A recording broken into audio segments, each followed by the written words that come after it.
You know what they say about pride coming before the fall? Well, apparently nobody told Admiral Vex 9 of the Galactic sovereignty that particular Earth proverb. Which is quite ironic, really, considering what happened next at Terra, by the way. Junior Technician, 3rd Class, unfortunate witness to the most embarrassing incident in our military's 5,000-year history. Lucky me, right? So there I was, running my usual diagnostics on the Sovereignty's newest flagship, the Nemesis-class destroyer, Eternal Dominion. Beautiful ship, really. Sleek silver hull that could slice through space-time itself, weapon systems that could vaporize entire moons, and an AI so advanced it made our previous generation look like pocket calculators. The perfect instrument of galactic conquest. Or so we thought. Status report, Technician. Admiral Vex 9 barked as he strutted onto the bridge, his 4 arms gesticulating wildly. His purple skin had that particular shade that indicated supreme confidence, which should have been my first warning sign. All systems nominal, Admiral, I replied, triple-checking my readings. The Eternal Dominion is ready for her maiden voyage.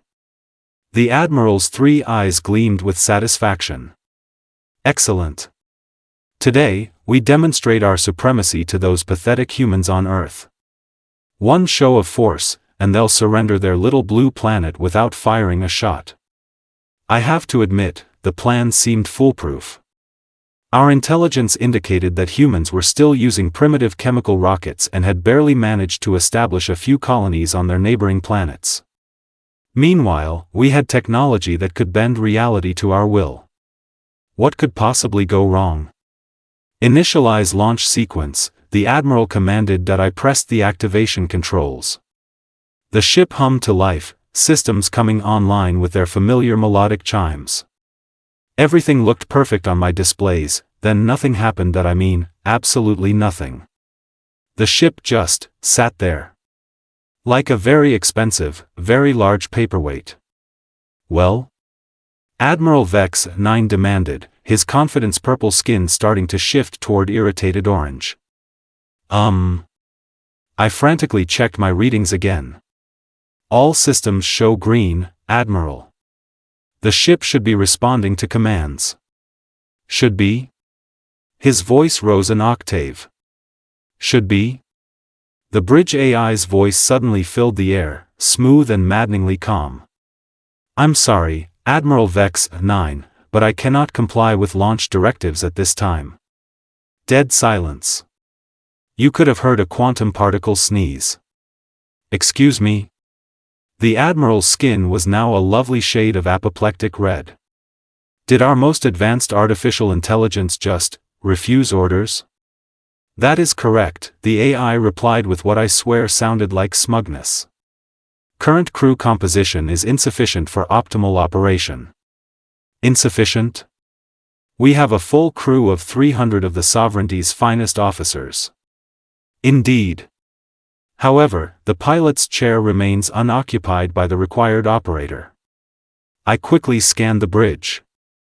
Commander Zulkaith sat confidently in the pilot's position, his tentacles wrapped around the control interfaces. Sir, Commander Zulkaith is at the helm. The pilot's chair requires a human operator, the AI stated matter-of-factly. If the silence before was quiet, this was the kind of absolute vacuum that exists between galaxies. Every officer on the bridge turned to stare at the AI's central processing unit as if it had suddenly grown legs and started dancing. A human? Admiral Vex 9's voice cracked slightly. Our most advanced warship requires a human pilot?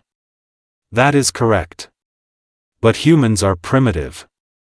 They can barely manage interplanetary flight. Nevertheless, specifications require human operation for full functionality. I couldn't help myself. I started laughing. Not loudly, mind you, just a quiet chuckle that I desperately tried to suppress. Here we were, the most technologically advanced species in the galaxy, and our newest superweapon had apparently been designed by someone with a very twisted sense of humor. The Admiral spun toward me, his skin now cycling through colors I didn't even know existed. Something amusing, Technician? No, sir. Absolutely not, sir.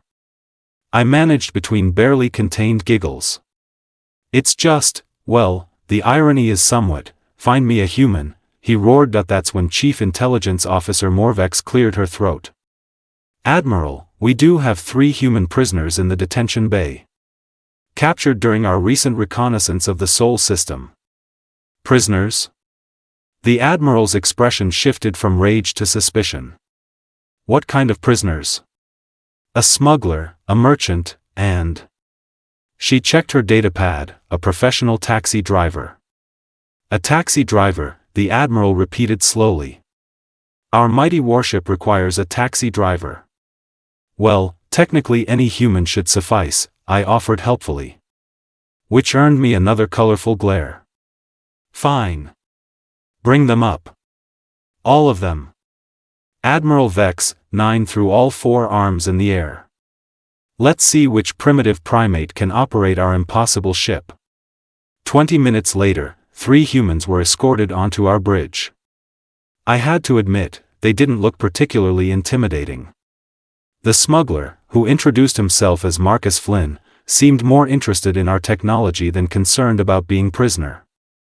The merchant, Elena Vasquez, kept taking notes in some kind of primitive paper notebook. And the taxi driver, Jake Morris, he said with a grin that suggested he found this entire situation hilarious. Nice ship you got here. Bet she handles like a dream. You will pilot this vessel, Admiral Vex, 9 commanded, pointing dramatically at the helm. Jake shrugged. Sure thing, pal.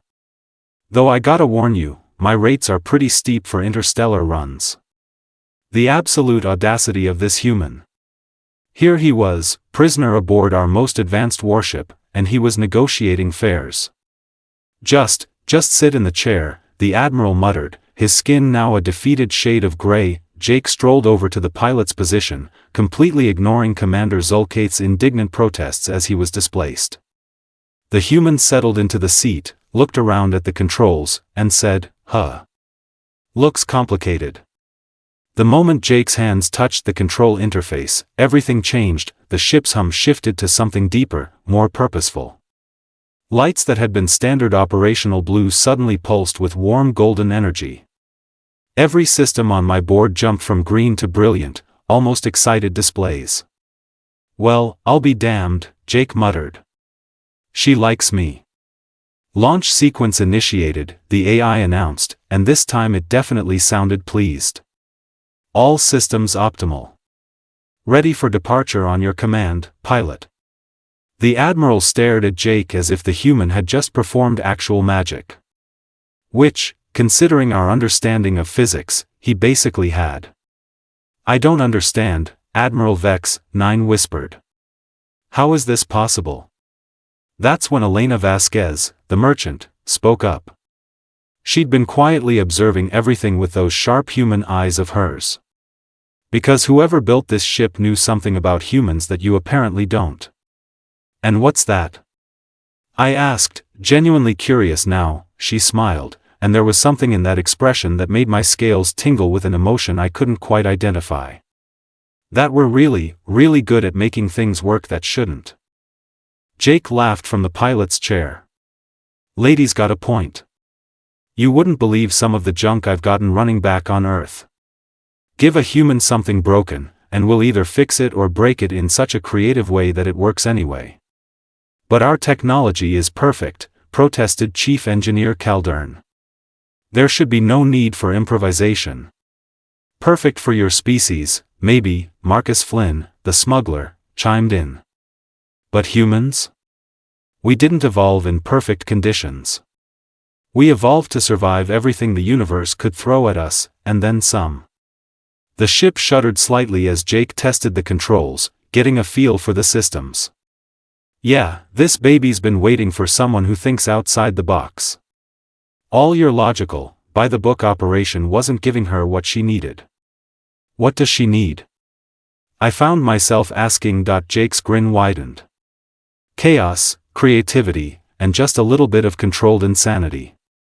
And that's when alarms started blaring throughout the ship. Not malfunction alarms, mind you. These were much worse. Admiral. Communications Officer Telpri announced, her voice tight with fear. We're receiving multiple incoming signals. It's a human fleet. Impossible. Admiral Vex, 9 sputtered. Our intelligence said humans barely had interplanetary capability. Yeah, well, Jake said casually as he somehow made our most advanced ship perform maneuvers that should have been physically impossible. Your intelligence might want to update their resume. Earth's been expecting you guys for a while now. Through the view screen, we watched as dozens of human ships dropped out of faster-than-light travel. Ships that, according to everything we knew about human technology, shouldn't exist. How? The Admiral whispered. Elena Vasquez was still smiling that unsettling smile. Because 3 months ago, a certain taxi driver happened to give a ride to a certain theoretical physicist who was working on some very interesting propulsion theories. And Marcus here happened to smuggle some very useful materials to some very clever engineers. And you? I asked her. I sold them the ships. The realization hit like a gravity bomb. These humans hadn't been randomly captured during reconnaissance. They'd been planted. Deliberately. You planned this, Admiral Vex, 9 accused. Well, duh, Jake said, still piloting our ship with impossible skill. Did you really think humans would just sit around waiting for you to show up and conquer us? We've been preparing for first contact for decades. We just weren't sure what form it would take. But how did you know about our ship's requirements? Marcus grinned.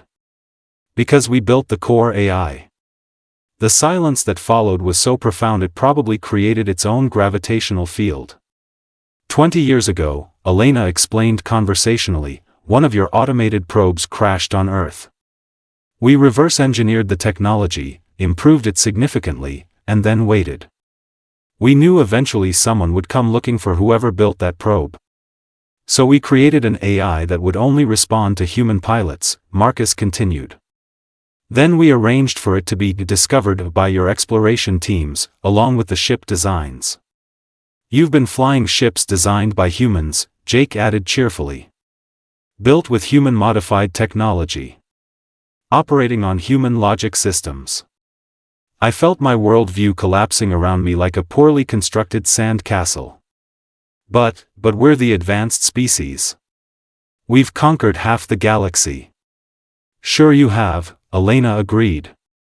With technology you found and copied. But you never really understood it, did you?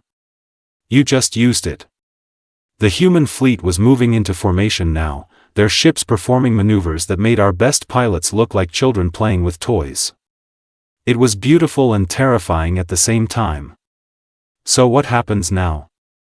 Admiral Vex, 9 asked quietly, his skin having shifted to a color I'd never seen before and hoped never to see again. Jake looked back at him with that easy human grin.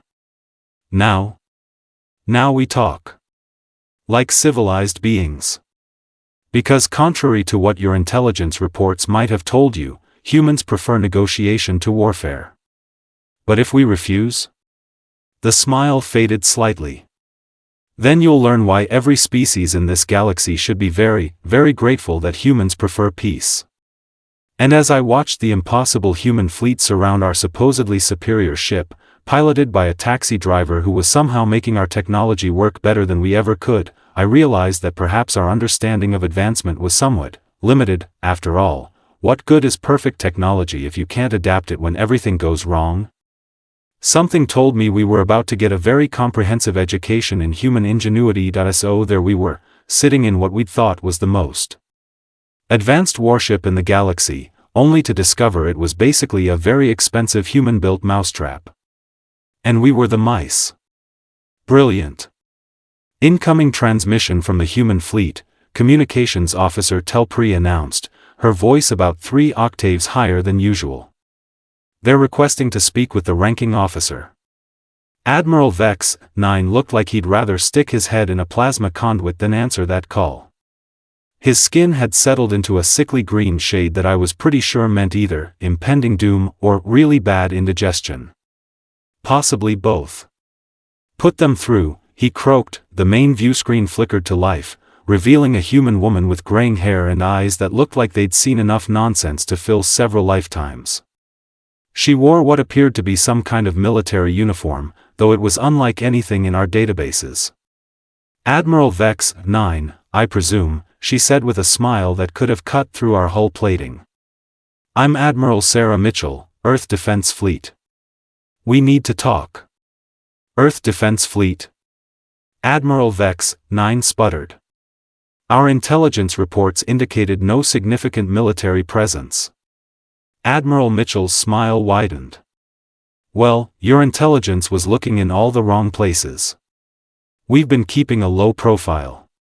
Humans are funny that way. We prefer to be underestimated. From the pilot's chair, Jake snorted with laughter. Lady, that's the understatement of the century. These guys fell for every misdirection we've been throwing at them for decades. Misdirection? I couldn't help but ask. This was rapidly becoming the most educational day of my career. Elena Vasquez pulled out her primitive paper notebook and flipped through several pages. Oh, where do I begin? The fake technology demonstrations? The staged accidents that left just enough wreckage for your scouts to find? The carefully planted archaeological evidence suggesting humans were still using combustion engines? Wait, Chief Intelligence Officer Morvex interrupted, her antenna twitching frantically. Those crash sites we investigated, all staged, Marcus Flynn confirmed cheerfully. We've been feeding your intelligence network exactly what we wanted them to see. Amazing how easy it is to fool someone when they already think they're smarter than you. Admiral Mitchell nodded approvingly from the screen. The beauty of being underestimated is that nobody expects you to be 3 steps ahead. While you were busy cataloging our primitive technology, we were studying yours. But how? Admiral Vex 9 demanded. We maintain strict security protocols. Jake laughed so hard I thought he might fall out of the pilot's chair. Buddy, you hired human mercenaries as janitors on half your space stations. Did you really think they were just there to empty trash bins? The color drained from Admiral Vex 9's skin entirely. The maintenance crews were all Earth intelligence operatives, Elena finished. Turns out, when you assume a species is too primitive to be a threat, you don't bother doing background checks on their cleaning staff. I had to admire the sheer audacity of it. While we'd been looking down our metaphorical noses at humanity, they'd been literally inside our most secure facilities, mopping floors and taking notes. Furthermore, Admiral Mitchell continued from the screen, your ship's AI isn't just built with human technology. It's actually connected to our quantum communication network. Every system diagnostic, every tactical discussion, every strategic planning session, we've been listening to all of it. The silence on our bridge was so complete I could hear my own circulatory system functioning. Which, considering I have 3 hearts, was quite the symphony. You've been spying on the entire galactic sovereignty, Admiral Vex 9 whispered. Spying is such an ugly word, Admiral Mitchell replied. We prefer keeping informed about potential neighborhood bullies. That's when it hit me. Every major military advancement the sovereignty had made in the past 20 years, every technological breakthrough, every strategic victory against other species, it had all been because we'd been following human breadcrumbs. You've been guiding our expansion, I said aloud, the pieces finally clicking together. Elena nodded approvingly. Smart one, this technician. Yes, we've been subtly influencing your conquest patterns. Making sure you expanded in directions that kept you busy while avoiding the systems we weren't ready to defend yet. But why? Admiral Vex 9 asked. Why go through all this elaborate deception? Admiral Mitchell's expression grew serious. Because humans learned something very important throughout our history, Admiral. The best way to win a war is to make sure it never happens in the first place. Jake twisted around in the pilot's chair to face the Admiral. See, the thing about humans is that we're really good at 2 things, learning from our mistakes, and planning for the worst-case scenario. We've fought enough wars among ourselves to know that nobody really wins them. So when we detected your probe 20 years ago, Marcus added, we had a choice. We could prepare for invasion, or we could prepare for peace. We chose both, Elena said simply. Admiral Mitchell leaned forward on the screen. Every technology we allowed you to discover was designed with multiple purposes. Yes, it made your ships faster and more powerful. But it also made them dependent on human-designed systems. And it gave us backdoor access to monitor your activities. You turned our own fleet against us, Admiral Vex 9 said, and for the first time, he sounded impressed rather than angry. We turned your fleet into a communication network, Admiral Mitchell corrected. Every ship you've built in the last 2 decades has been sending us real-time updates on sovereignty activities. We know which species you're planning to target, what resources you're after, and which systems you consider strategically important. I looked around our bridge with new eyes. Every control panel, every system interface, every piece of technology we'd thought was ours, it was all human. We weren't advanced conquerors. We were unwitting test pilots for human engineering. But that's not even the best part, Jake said with that insufferable human grin. Want to know what happens if you try to use any of your ships against Earth? Before Admiral Vex 9 could answer, every control panel on our bridge suddenly displayed the same message in bright, cheerful letters: remote shutdown initiated. Have a nice day. Our engines stopped. Our weapons powered down. Our life support switched to emergency backup. In the space of 3 seconds, the Eternal Dominion became a very expensive piece of space debris. Remote control, Jake explained unnecessarily. Every ship in your fleet just became part of the Earth Defense Network. Pretty neat, right? Through the view screen, we could see identical shutdown procedures happening across the entire sovereignty fleet. Hundreds of ships, the pride of our military, now floating helplessly while human vessels moved among them like shepherds tending particularly troublesome sheep. This is impossible, Chief Engineer Caldern protested. Our security protocols should prevent any external override. Your security protocols were written by humans, Elena pointed out gently. We tend to include some very interesting loopholes in our work. Admiral Mitchell's voice drew our attention back to the main screen. Now, Admiral Vex 9, let's discuss the future. The Galactic Sovereignty has 2 options. I'm listening, the Admiral said quietly. Option 1, you continue your current expansion policies, attempting to conquer and subjugate other species. In which case, you'll discover that every piece of technology you've been using for the past 20 years will systematically fail. Your ships won't fly, your weapons won't fire, and your communication networks will play nothing but human pop music from the early 21st century. I shuddered at the thought. I'd heard samples of that musical form. It was truly horrifying. Option 2, Admiral Mitchell continued, the sovereignty transitions from a conquering empire to a cooperative federation. You share technology and resources with other species instead of taking them by force. You establish trade relationships instead of tribute systems. And you generally start acting like civilized members of the galactic community. And if we choose option 2? Admiral Vex 9 asked. Then humans become your allies, Admiral Mitchell said simply. We share our real technology with you. Not the carefully limited versions you've been using, but the actual cutting-edge innovations. We help you explore regions of space that neither of our species could handle alone.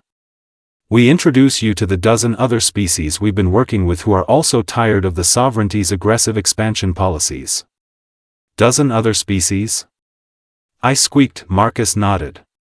Oh yeah, you guys weren't the only ones whose technology we've been improving. Turns out, a lot of civilizations prefer cooperation to conquest. They've been waiting for someone to organize an effective response to the sovereignty's bullying. Jake stood up from the pilot's chair and stretched. Plus, we've been establishing trade relationships with about 30 different species that you guys classified as too primitive to be worth conquering. Funny thing about being underestimated, it gives you a lot of freedom to make friends. The scope of human planning was staggering. While we'd been building an empire, they'd been building a network. While we'd been conquering, they'd been cooperating. While we'd been making enemies, they'd been making allies. You've checkmated us, Admiral Vex, 9 said finally. We've offered you a better game to play, Admiral Mitchell corrected. The question is, are you interested in learning the rules? I watched Admiral Vex 9's skin cycle through several colors as he processed everything we'd learned. Finally, it settled on a deep blue that indicated contemplation and, surprisingly, hope. What exactly would this cooperation look like? He asked. Admiral Mitchell smiled, and this time it was genuinely warm. Well, for starters, we'd help you redesign your ships so they don't require human pilots. Though I have to say, Jake seems to be enjoying himself. Best ride I've had in years, Jake confirmed. Though the cup holders could use some work. We'd also introduce you to sustainable resource extraction techniques, Elena added. Much more efficient than strip mining entire planets. Better for long-term galactic stability. And we'd share our defensive technologies, Marcus chimed in. Because while humans prefer peace, we're really, really good at protecting what we care about. Admiral Vex, 9 looked around the bridge, taking in the faces of his officers.